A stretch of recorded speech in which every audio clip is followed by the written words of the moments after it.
Este, recién terminaron la clase anterior porque veo que son muy poquitos.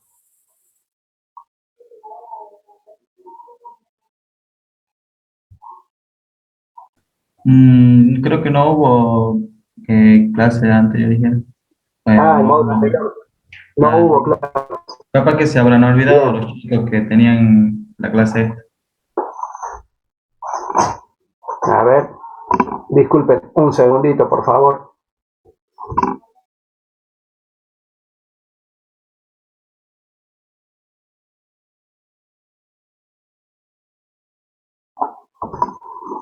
Perdón, estamos de acuerdo, está bien el horario que habíamos dicho, ¿no? Dijimos lunes 19:15, ¿así era? Sí, profe. ¿Sí? Bueno, porque nos estaba quedando pendiente un tema que es importante sobre centro de gravedad, porque en el trabajo práctico que ustedes tienen el enunciado del trabajo práctico número 1 de centro de gravedad, ¿lo pudieron ver o no? Sí, ya lo hablamos con el profesor Heredia la clase pasada. Perfecto, bien. No sé si vieron que dentro de el enunciado del trabajo práctico número 1 tienen una parte en donde les pide que ustedes expliquen cuál es la mejor ubicación del centro de gravedad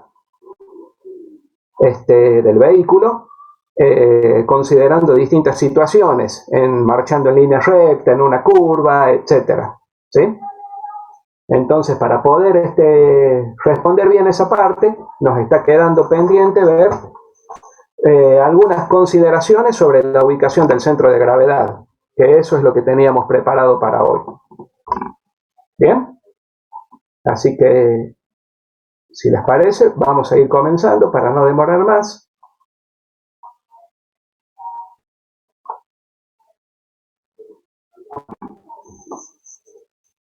¿Se ve aquí las hojitas que yo preparé? Sí, sí se ve. Perfecto. Bueno, entonces, como les decía, vamos a ver algunas consideraciones sobre la ubicación del centro de gravedad, para poder responder cuál es la mejor ubicación del centro de gravedad. ¿Sí? Entonces, vamos a poner de título.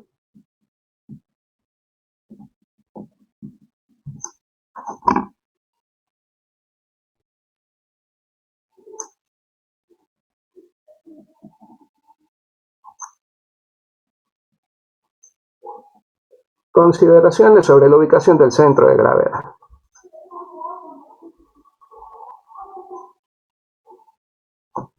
Yo después se los voy a pasar también a estas hojitas, ¿saben? Las voy a añadir y se las voy a pasar.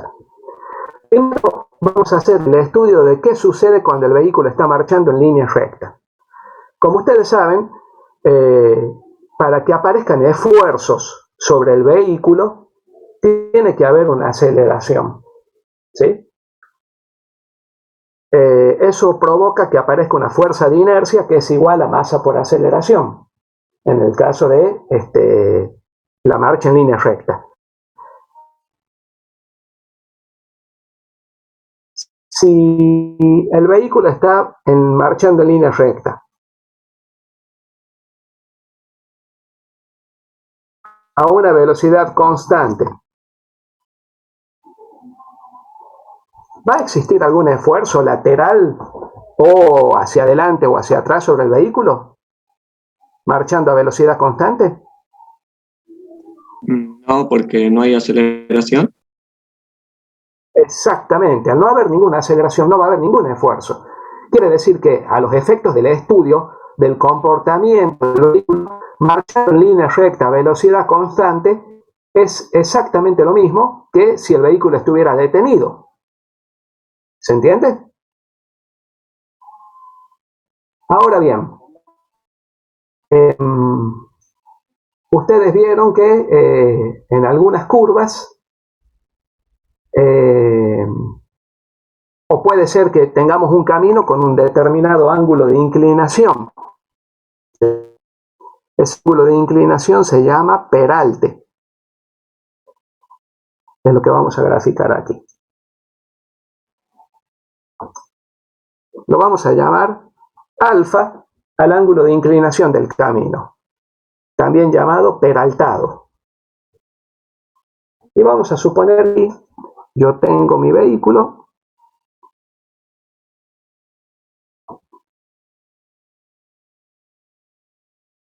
apoyado sobre los neumáticos. Por supuesto que hemos exagerado aquí nuestro ángulo de inclinación.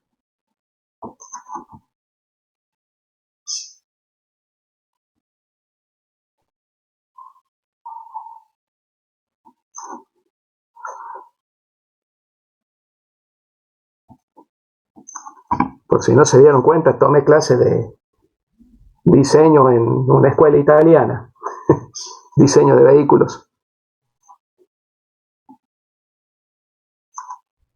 con Pagani. ¿Saben quién es Pagani? El diseñador argentino de autos de lujo. Bueno, aquí tenemos el vehículo y vamos a suponer que en este punto tenemos el centro de gravedad del vehículo, ¿sí? En ese punto está nuestro centro de gravedad. Nosotros sabemos que podemos considerar que toda la masa del vehículo está ubicada en el centro de gravedad. Por lo tanto, vamos a tener que todo el peso del vehículo W va a estar concentrado en ese punto. ¿Se entiende hasta ahí? Sí, profe. Perfecto. Ahora bien, ¿cuál es el efecto de tener el peso del vehículo concentrado en ese punto cuando el vehículo está marchando en línea recta o cuando el vehículo también está detenido sobre un camino con un peralte grande como ese que hemos marcado ahí? Lo que va a suceder es que el centro de gravedad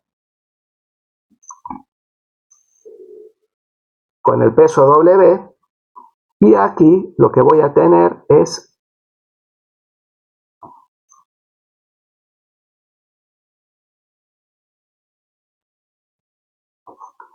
lo voy a poder descomponer al peso del vehículo en dos componentes, ¿sí? Aquí voy a tener el ángulo alfa. Este componente va a ser W por el coseno de alfa. ¿Se ve ahí, no, chicos? Sí. Y esta otra componente va a ser W por el seno de alfa. ¿La ven? Sí, profe, se ve bien. Perfecto. Si yo traslado esas componentes al dibujo que había ahí, que yo hice con el vehículo, con el auto, ¿sí? Voy a tener que aquí va a estar el componente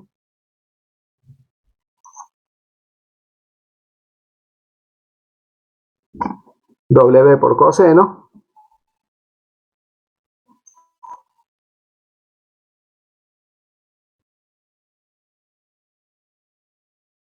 voy a tener el otro componente W por el seno de alfa.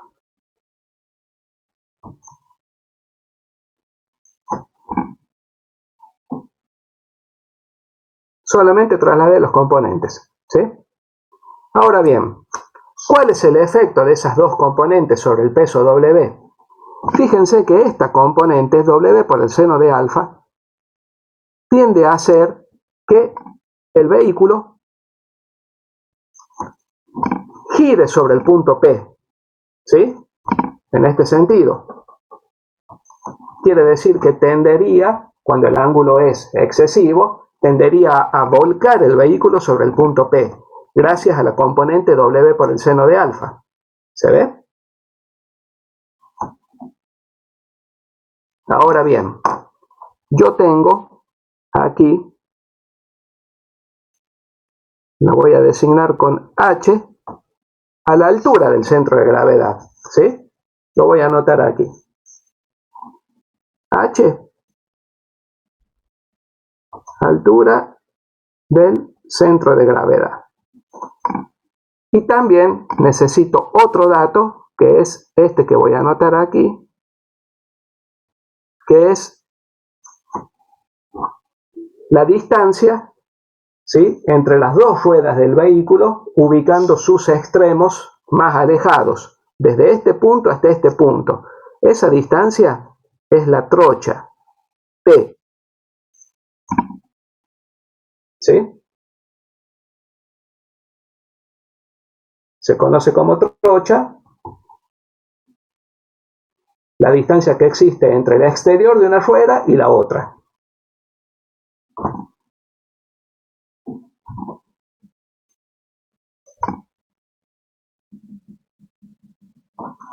Trocha. Ahí está anotado. ¿Vamos bien hasta ahí? Sí, profe.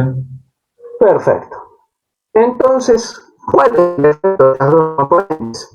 Habíamos dicho que la componente de W por el seno de alfa tendía a hacer que el vehículo vuelque sobre el punto P, así como lo hemos dibujado aquí. Pero, ¿por qué no gira? ¿Por qué no vuelca sobre ese punto?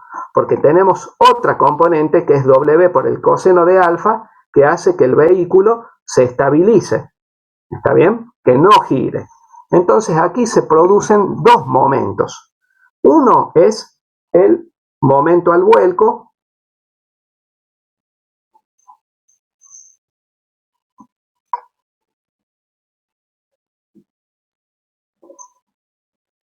mv.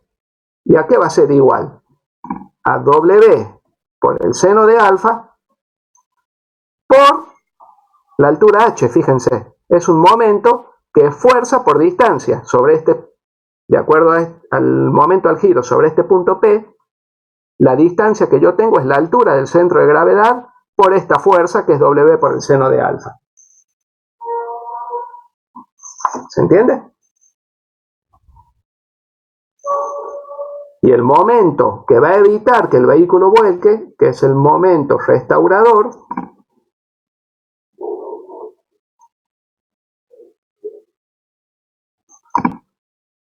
lo voy a llamar MR, al momento restaurador, va a ser igual a W por el coseno de alfa por esta distancia. Fíjense, el momento restaurador respecto al punto P está a la mitad de la distancia de la trocha, por T sobre 2.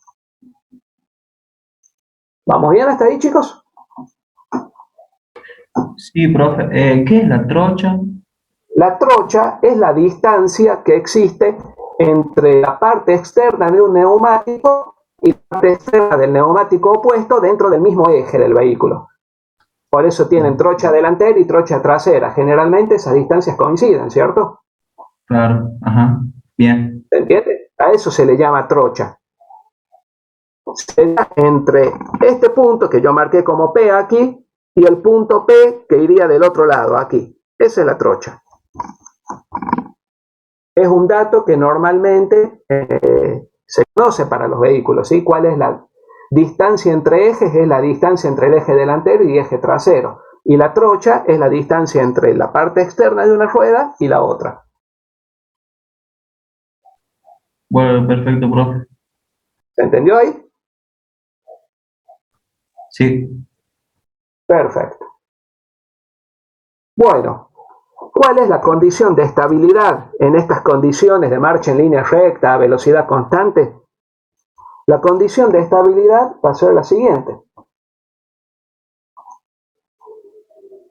Yo voy a sacar el dibujito para que se vea lo que voy escribiendo, ¿sí?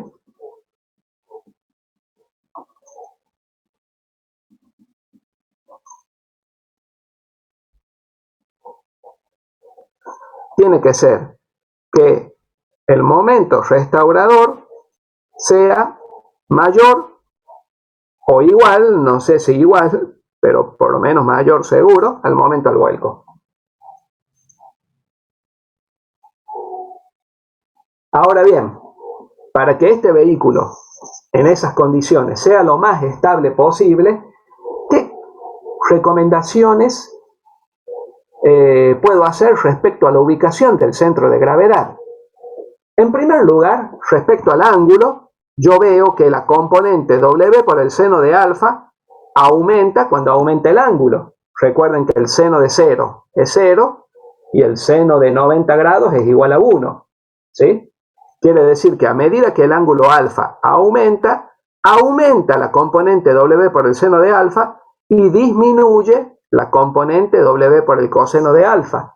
Recuerden que el coseno de 0 vale 1 y el coseno de 90 vale 0. ¿Sí? Entonces, cuando aumenta el ángulo, aumenta el peligro de que se desestabilice el vehículo, porque aumenta la componente que influye en el momento al vuelco y disminuye la componente que influye en el momento restaurador. Eso es lo primero que podemos decir. Ahora bien, respecto a la ubicación del centro de gravedad, ¿qué podemos decir? Fíjense, a medida que aquí, a medida que aumenta la altura del centro de gravedad, h, aumenta el momento al vuelco para las mismas condiciones. Para que el vehículo sea estable, nos conviene que el centro de gravedad esté ubicado lo más cerca posible del suelo. Me conviene disminuir h. ¿Sí? Y a medida que aumenta la distancia de la trocha, a medida que aumenta t, aumenta el momento restaurador. Entonces a mí me conviene que el vehículo, para aumentar lo más posible su estabilidad en estas condiciones de marcha que estamos planteando, me conviene que el centro de gravedad sea bajo y que el vehículo sea ancho. ¿Se entiende? ¿Sí? Por eso ustedes van a ver que los vehículos deportivos, a ver, espera, antes de decir eso, vamos a anotar, aquí dijimos que estas eran las condiciones de estabilidad y vamos a anotar algo para que quede ya cuando se los pase.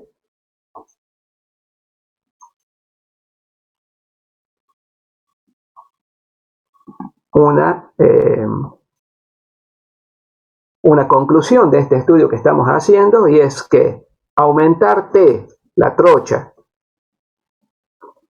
y disminuir H, la altura del centro de gravedad, ¿sí? Eso incrementa la estabilidad del vehículo.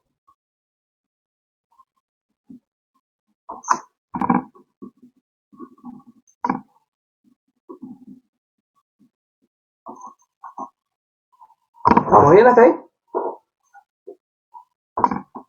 Les decía recién que, a ver, por ejemplo, díganme un vehículo deportivo, un Ford Mustang.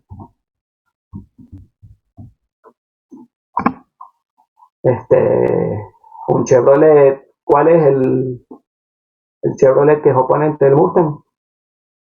El Camaro, exactamente. ¿Sí? Cualquier vehículo de ese estilo, van a ver ustedes que son vehículos bajos y muy anchos. ¿Sí? Acá estoy buscando una imagen a ver si podemos observar.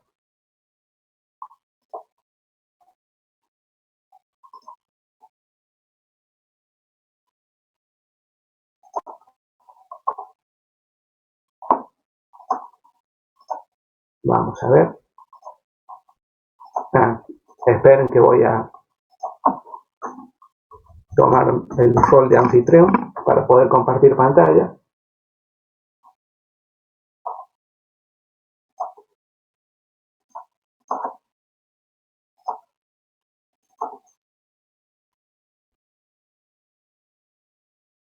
¿Ven la pantalla compartida ahí? No, bro. Todavía no. Ahí te compartiendo.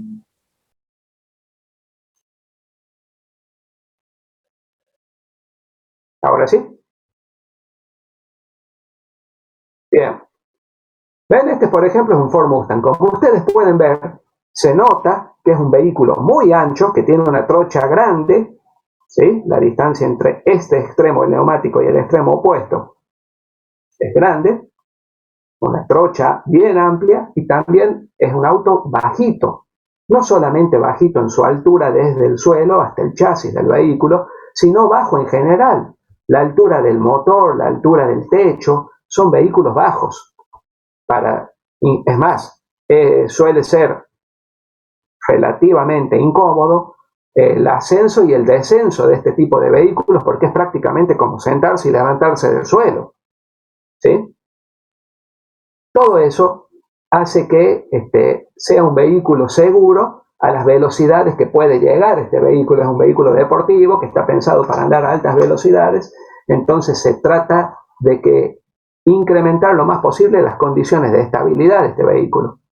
Y eso es lo que tiene que ver con lo que estábamos viendo, que conviene, como decíamos aquí, aumentar T y disminuir H. ¿Vamos bien hasta ahí?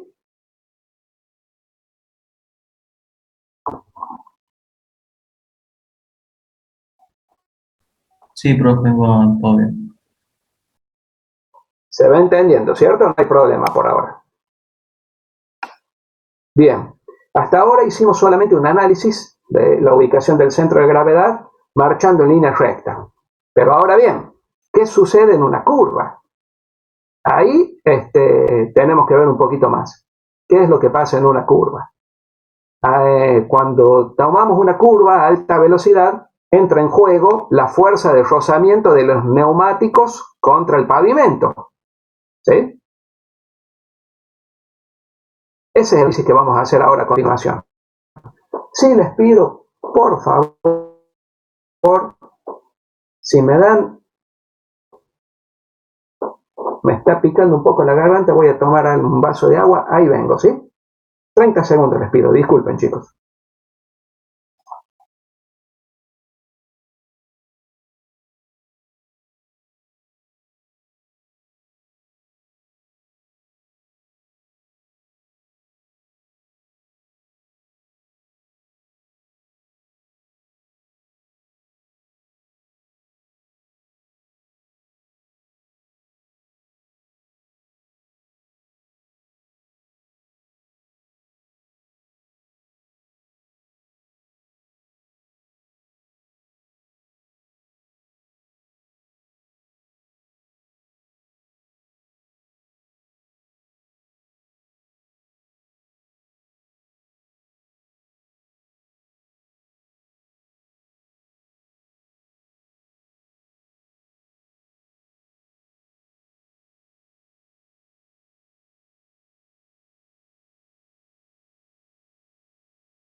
Me busqué el mate, ahí estamos mejor. Bueno, vamos a cambiar la pantalla, así seguimos con el pizarrón, ¿saben?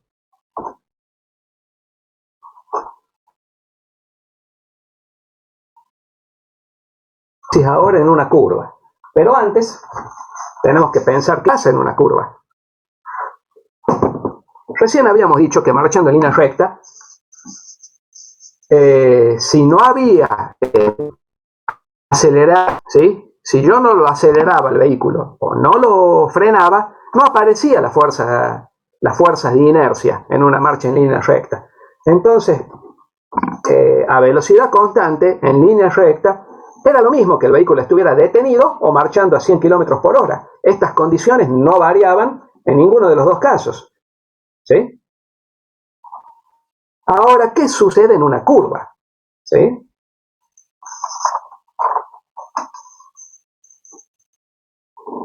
Vamos a anotar análisis.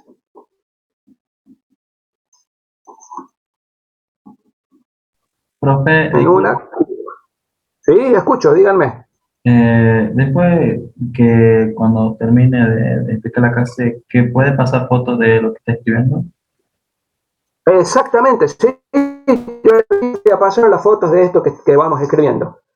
Se los voy a escanear y se los paso al grupo de segundo año de Ingeniería Electromecánica, ¿les parece? A Ingeniería Electromecánica 2, al de la materia. Sí, gracias, profe. No, de nada, no hay ningún problema.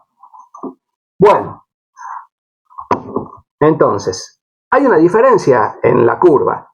¿Por qué? Porque yo, cuando tomo una curva a velocidad constante, recién dijimos que no había fuerza de inercia marchando en línea recta si yo no aceleraba o frenaba. ¿Y por qué es eso? Porque la fuerza de inercia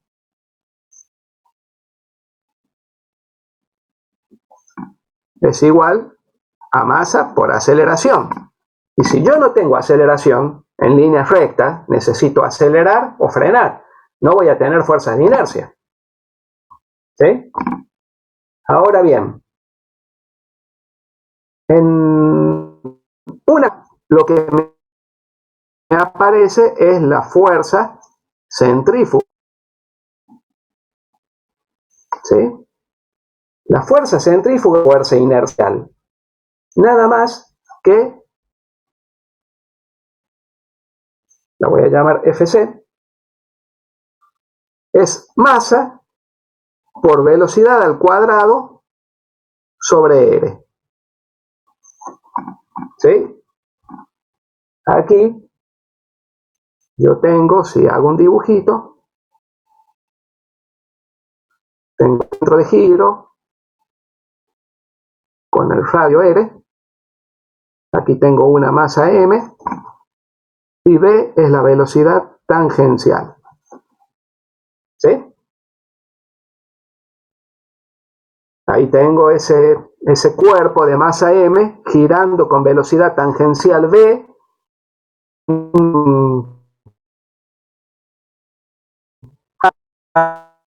radio r. ¿Está bien? ¿Qué pasa cuando la velocidad es constante? ¿Hay fuerza centrífuga, sí o no? Se le está entrecortando el audio. Sí, Matías, decime. ¿Se cortó el audio? Ahora se escucha bien de vuelta. Se está entrecortando recién. Bueno, a ver, voy a ver si lo puedo mejorar un poquito. Un segundito.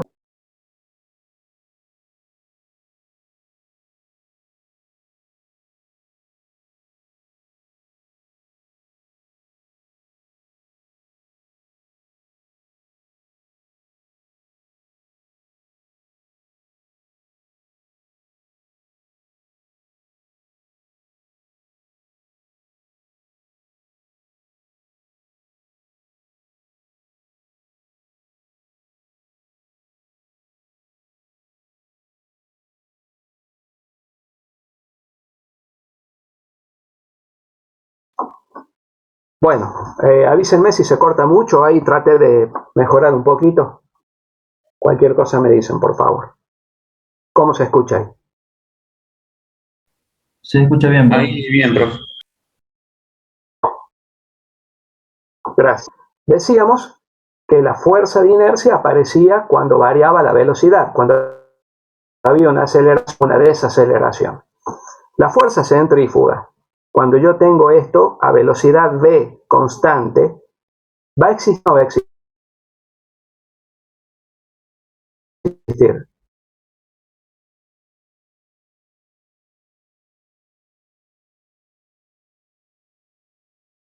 Me parece. Cuando hablábamos de la inercia, tenía que variar v. Con v constante no pasaba nada. ¿Sí? Cuando hablamos de la fuerza centrífuga y tengo v constante, ¿qué pasa con la fuerza centrífuga? ¿Existe o no? Sí, sí existe. Claro que existe. ¿Sí? ¿Por qué? Porque a pesar de que no hay una aceleración debida a la variación del módulo de la velocidad, sí está variando su sentido. Es una magnitud vectorial, que al variar su sentido aparece una aceleración centrífuga. ¿Sí? Por eso la fórmula es masa por velocidad al cuadrado sobre r. Y fíjense que aquí es importante r, porque no es lo mismo tomar una curva de radio amplio, la fuerza centrífuga que yo voy a sentir en una curva de radio amplio a una determinada velocidad, supongamos a 100 km por hora. ¿Sí? Esa es la velocidad v. Y tomo una curva de amplio radio. voy a sentir una fuerza centrífuga relativamente pequeña. Ahora, ¿qué pasa si a la misma velocidad v de 100 km por hora tomo una curva de radio pequeño, una curva que sea mucho más cerrada? Voy a notar una fuerza centrífuga mucho mayor. ¿Sí? Eso es porque influye el radio en esta fórmula de la fuerza centrífuga. O sea que aquí también depende el radio de la curva. Por eso las curvas de alta velocidad son de radio grande.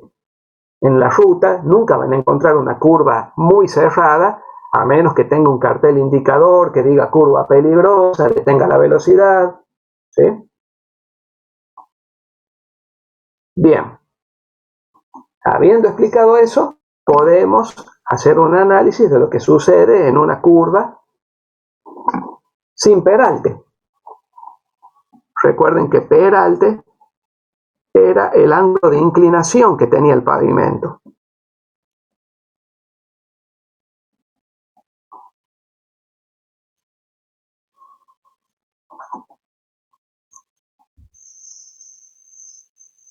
¿Qué va a suceder?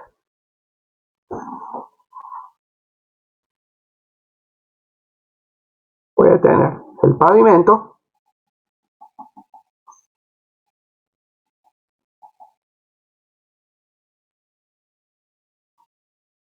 el vehículo con sus 4 neumáticos apoyados en el pavimento,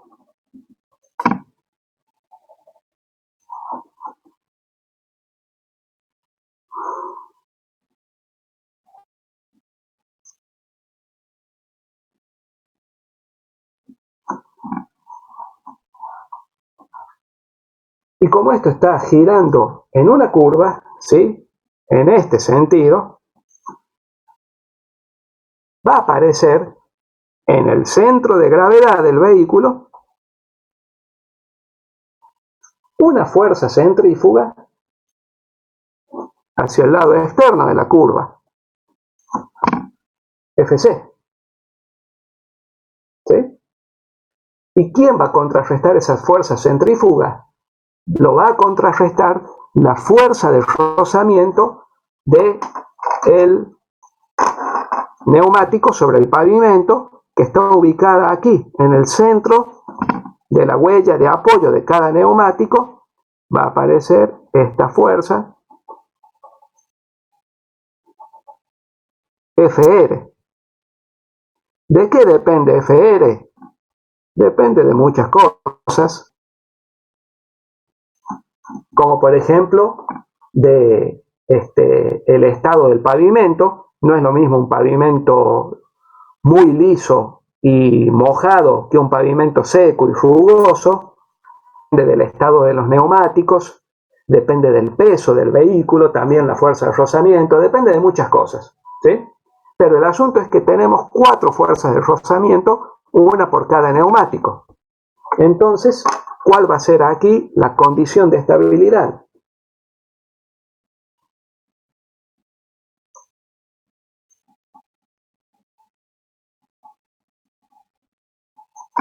Va a ser que 4 Fr, una por cada neumático, sea mayor o igual que Fc.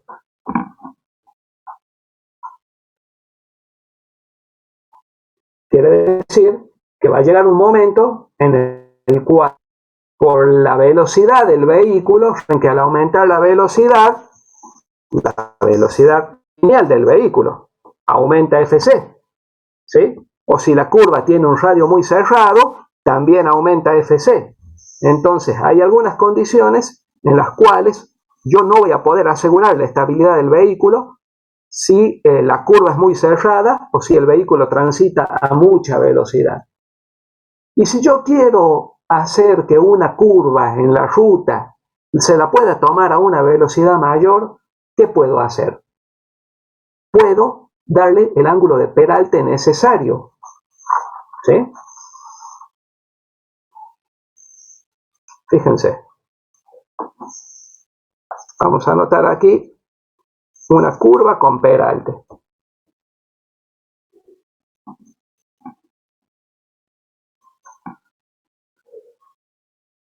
con peralte o peraltada. ¿Sí? Recuerden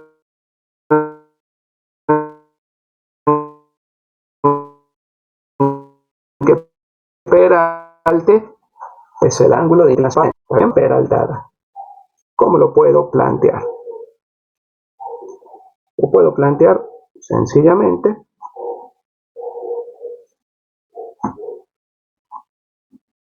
con un ángulo alfa, como dijimos hace rato, ¿sí? Mi vehículo aquí, con los neumáticos.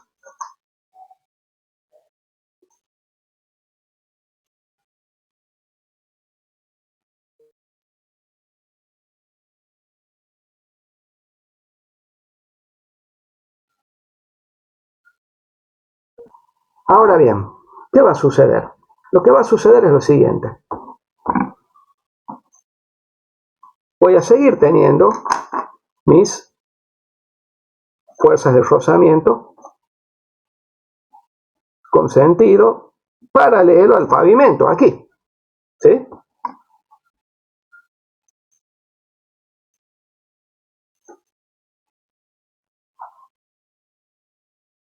Lo que va a ocurrir con la fuerza centrífuga, recuerden que aquí la fuerza centrífuga, como el vehículo viene girando en este sentido, ¿sí? La fuerza centrífuga siempre es perpendicular a la fuerza de gravedad, ¿sí? La fuerza centrífuga. Y lo que va a ocurrir es que voy a tener, fíjense, cuando yo descomponga la fuerza centrífuga, que está ubicada en el centro de gravedad, ¿sí? Se va a descomponer en una paralela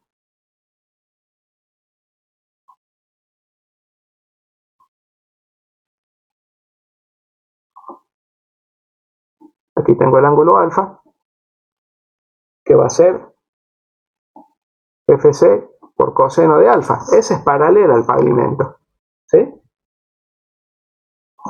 Y aquí voy a tener Fc por seno de alfa. ¿Se ve bien hasta ahí, chicos? ¿Se entiende?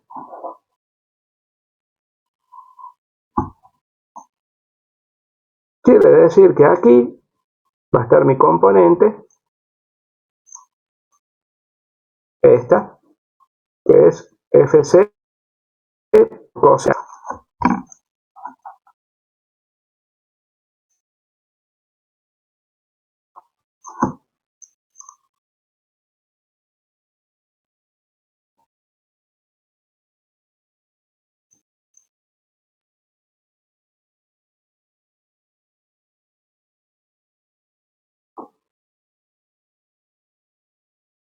¿Qué pasa con la fuerza Fc por coseno de alfa cuando aumenta el ángulo alfa del peraltado? ¿Aumenta o disminuye? Disminuye. Perdón, Matías, no escuché. Disminuye, digo. Quiere decir que ahora, como mi nueva condición de estabilidad con esto es la siguiente,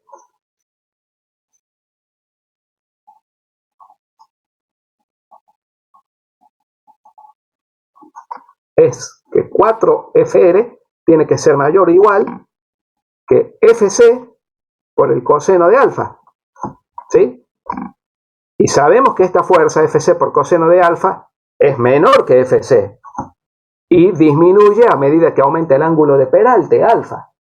Quiere decir que ahora puedo hacer que el vehículo transite a una velocidad v mayor gracias a que el coseno de alfa, ¿sí?, me permite mantener la condición de estabilidad a pesar de que aumente la fuerza centrífuga Fc.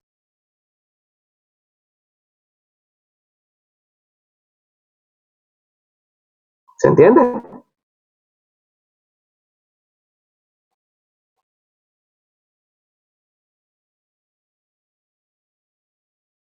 Quiere decir, entonces, anótenlo por favor, que en una curva peraltada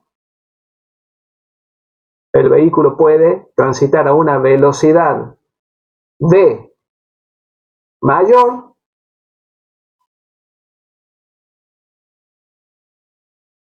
porque la condición de estabilidad es esta que hemos aplicado aquí, que hemos escrito aquí.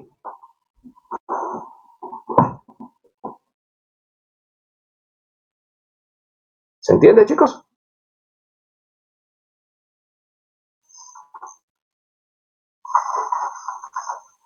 Sí, profe. ¿Sí? Bueno, eso fue a modo muy rápido y muy breve.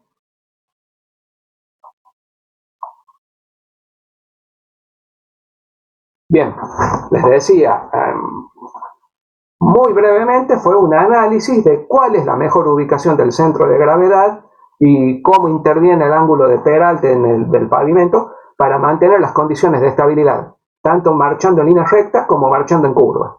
¿Sí?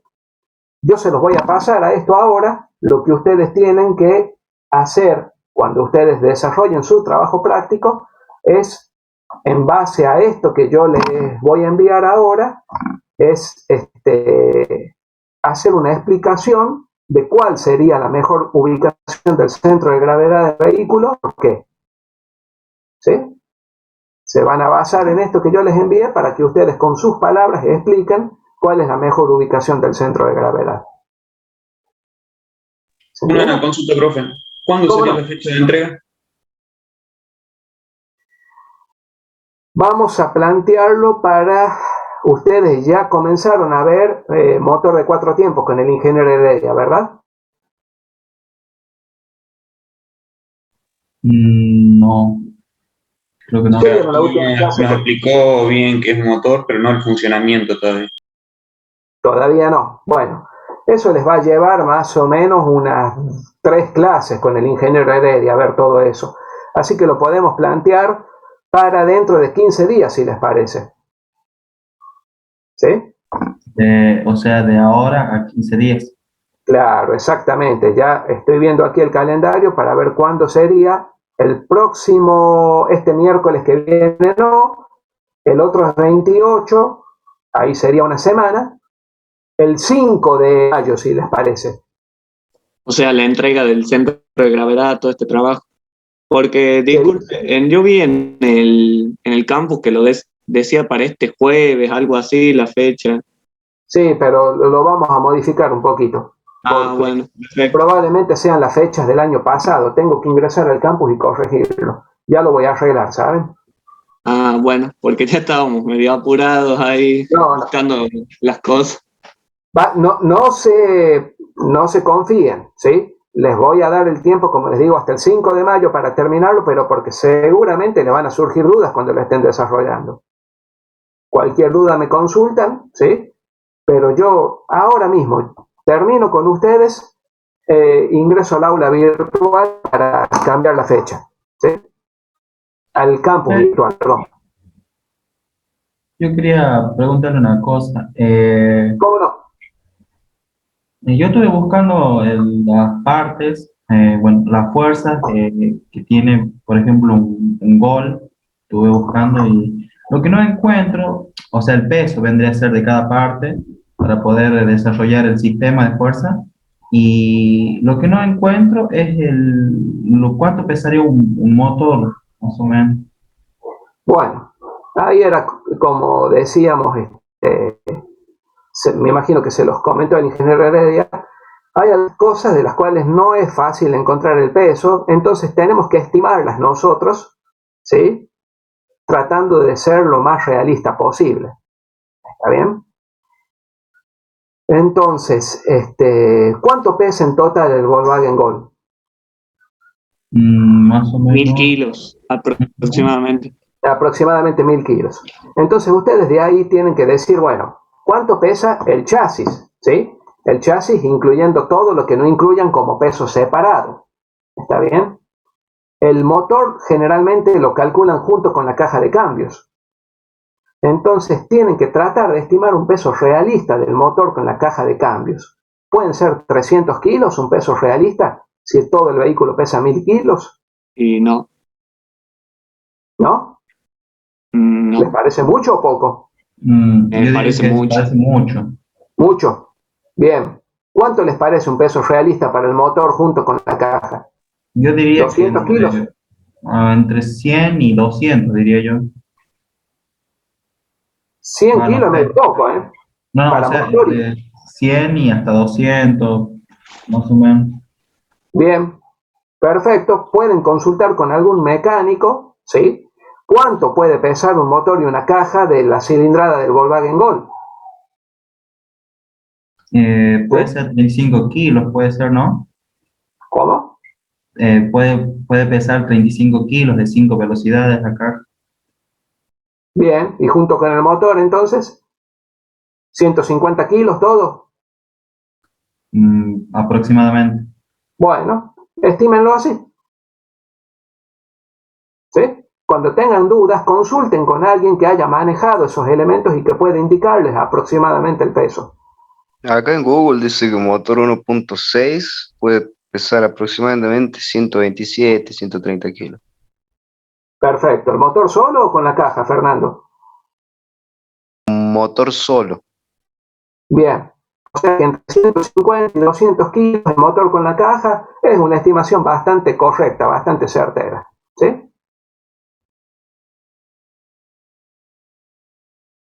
¿Se Perfecto. entiende?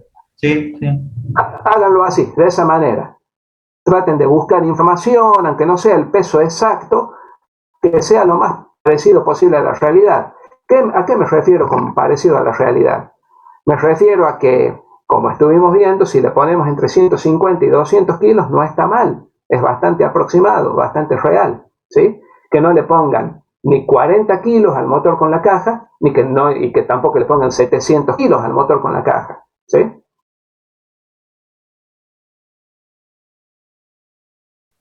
Queda clarito Bueno, ahí, profe, ¿cierto? sí, queda claro. Bien, perfecto. Bueno, chicos, ya en un ratito les voy a